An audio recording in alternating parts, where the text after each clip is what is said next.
Graça e paz, queridos irmãos, um ótimo dia a todos. Hoje é dia 14 de março de 2025 e o nosso devocional diário está no livro de Hebreus, capítulo de número 9. O autor aos Hebreus vai trazer agora a figura do tabernáculo. Ele começa a falar no versículo 2 que o tabernáculo ele estava preparado, primeiro em que havia o candelabro, a mesa, os pães da proposição, ao que se chama o santuário.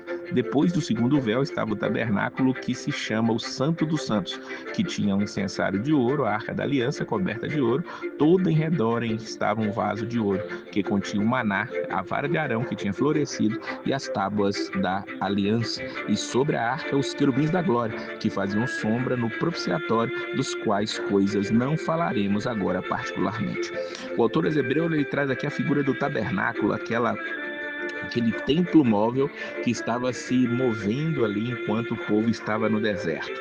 Deus deu a figura do tabernáculo para Moisés no monte e ele foi colocando em prática um templo que tinha sido feito ali de maneira minuciosa. Deus tinha dado as cores, os materiais, tudo foi feito nos mínimos detalhes e sempre apontando para Jesus. Havia o pátio exterior, havia o lugar santo e havia o santíssimo lugar, onde estava a Arca da Aliança. E essa arca ela tinha uma tampa e essa tampa se chamava propiciatório, aonde ali o Senhor aparecia para conversar com Moisés. A glória do Senhor aparecia para ele conversar com Moisés e ali eles conversavam. Então, quando isso aqui está acontecendo, nós estamos vendo aquele povo seguindo a Cristo, levando a palavra do Senhor ali no meio do deserto, representando o povo de Deus que entraria na nova terra. Eles esperavam por um Messias e tudo isso era simbolizado naquele tabernáculo. O versículo 8 diz que, dando nisto a entender o Espírito Santo, que ainda o caminho do santuário não estava descoberto, enquanto se conservava em pé o primeiro tabernáculo. Ou seja,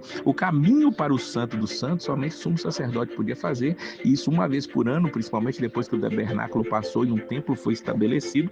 E agora ele está dizendo, enquanto esse tabernáculo, esse templo ainda estava de pé, é porque ainda havia um caminho a ser aberto. E ele vai dizer claramente no versículo 9 que isso é uma alegoria para o tempo presente, em que se oferecem dons e sacrifícios que, quanto à consciência, não podem aperfeiçoar aquele que faz o serviço.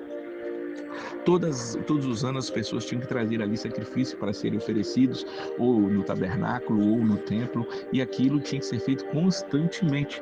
E aquilo ali era só uma sombra, uma alegoria, uma ilustração do que viria depois. Era necessário, foi colocado como a lei de Deus ali para que isso pudesse acontecer, para que os homens pudessem entender a questão do perdão. E ele vai explicar aqui para baixo que esse perdão tinha que vir sim com sacrifícios. E esses sacrifícios eram ali aonde vinha a redenção ou a remissão dos pecados. Mas o versículo 11 diz que quando vem Cristo, que é o sumo sacerdote dos bens futuros, por um maior e mais perfeito tabernáculo, não feito por mãos, isto é, não dessa criação. Então Jesus veio, então Jesus agora ele cumpre aquilo que é necessário. Diz aqui o versículo 12 que não por sangue de bodes nem de bezerro, mas por seu próprio sangue, entrou uma vez no santuário, havendo efetuado uma eterna redenção. O que Jesus faz termina ali toda a questão dos sacrifícios no tabernáculo, no templo, porque Jesus ele traz uma eterna redenção. Não é necessário ficar havendo ali repetidamente, reiteradamente aqueles sacrifícios, tá? Por quê? Porque ele veio para cumprir aquilo que é necessário. Ele é o mediador de um novo testamento, diz o versículo de número 15. E se há um testamento, é necessário que a morte do testador, ou seja, aquele que está fazendo o testamento, ele precisa morrer. É o próprio Deus quem faz esse testamento ali, dizendo acerca de que o sangue precisava ser derramado para que houvesse remissão de pecados. E onde há testamento é necessário que venha a morte do testador, diz o versículo de número 16. Então ele vai falar aqui sobre a questão do derramamento de sangue. Ele diz que quase todas as coisas, segundo a lei, se purificam com sangue, sem derramamento de sangue não há remissão de pecado, diz o versículo de número 22. E Jesus vem agora, na consumação dos séculos, diz o versículo 26, uma vez se manifestou para aniquilar o pecado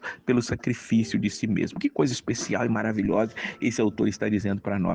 Os sacrifícios teriam que ser feitos reiteradamente e continuariam assim para haver alguma remissão de pecados, mas Jesus vem, se entrega de uma vez por todas e agora é o sangue dele, o sangue perfeito dele que foi derramado por nós, esse sangue Ele vai cobrir todos os nossos pecados. É interessante que no versículo 27 ele diz: como aos homens está ordenado morrerem uma vez, vindo depois disso o juízo, assim também Cristo, oferecendo-se uma vez para tirar os pecados de muitos, aparecerá a segunda vez, sem pecado, aos que esperam para a salvação.